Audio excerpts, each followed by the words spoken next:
was identified as mentally retarded, put back from the 5th grade into the 4th grade, and stayed in that category until I got out of high school.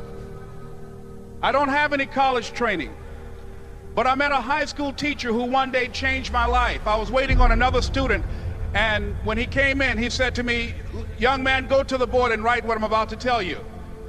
And I said, I can't do that, sir. He said, "Why not?" I said, "I'm not one of your students." He said, "It doesn't matter, follow my directions now." I said, "I can't do that, sir." He said, "Why not?" I said, "Because I'm educable mentally retarded." And he came from behind his desk and he looked at me. He said, "Don't ever say that again. Someone's opinion of you does not have to become your reality." And as he talked, my heart began to beat fast. Tears began to run down my eyes, and I was in the back just listening to him, because the speech he was giving, that speech was for me. And he said, "Les Brown," he said, "if you want to do anything worthwhile in life, you've got to be hungry."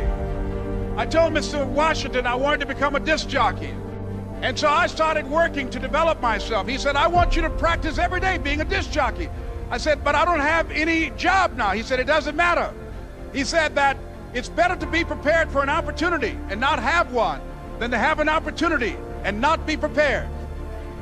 And as I was working to develop myself, I applied for a job as a disc jockey, WMB, on Miami Beach. I went to a guy named Milton Butterball.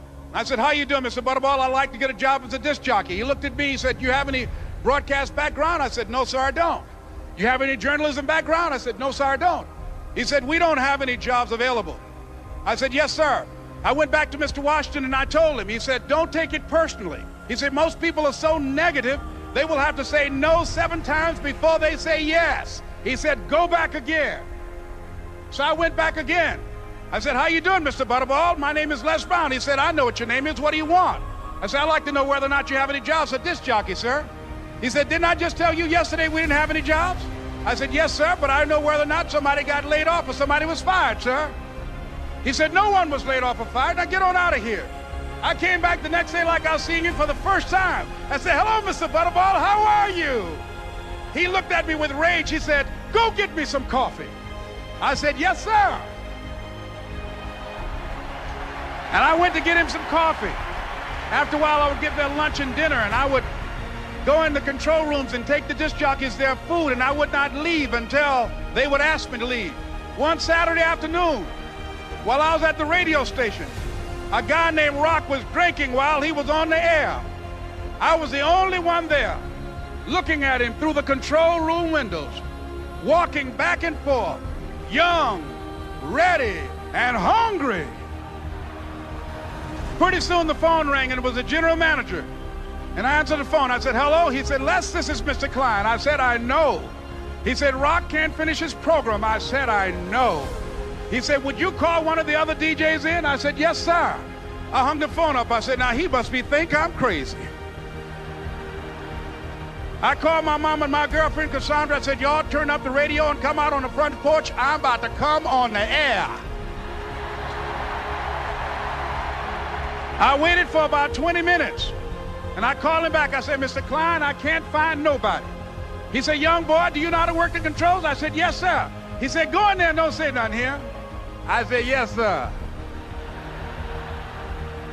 I couldn't wait to get behind those controls. I put on an old Stevie Wonder record called Fingertips.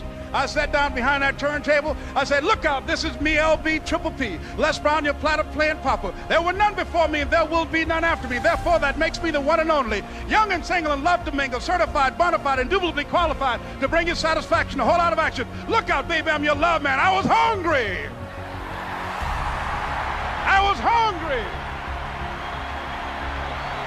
You got to be hungry. Begin to know that you have greatness within you. And if just one of you here begin to envision yourselves as being blessed and highly favored to reach your goals, if just one of you capture the essence of what that means, that you have greatness within you and a responsibility to manifest that greatness, that you can make your parents proud, you can make your school proud, You can touch millions of people's lives, and the world will never be the same again because you came this way. It was hard, ladies and gentlemen, coming to speak to people. And I was facing financial difficulties in my own life. I was behind on my bills and my dreams, and I'm saying to them, you can live your dream. It was hard, ladies and gentlemen. It was very difficult to pick myself up each day believing that I could do it. There were times that I doubted myself. I used to ask myself, can I do this? And something said within me, you're the one. Don't give up on your dream. By continuing to push forward, by continuing to run toward my dream, that one day I would have my own talk show. It's a long shot, ladies and gentlemen, from Liberty City, an abandoned building on a floor, never knowing my mother or father. It's a long shot. Being here with you today in this dome in Atlanta, it's a long shot.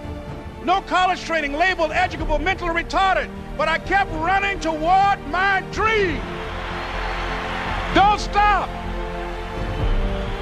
Don't stop running toward your dream.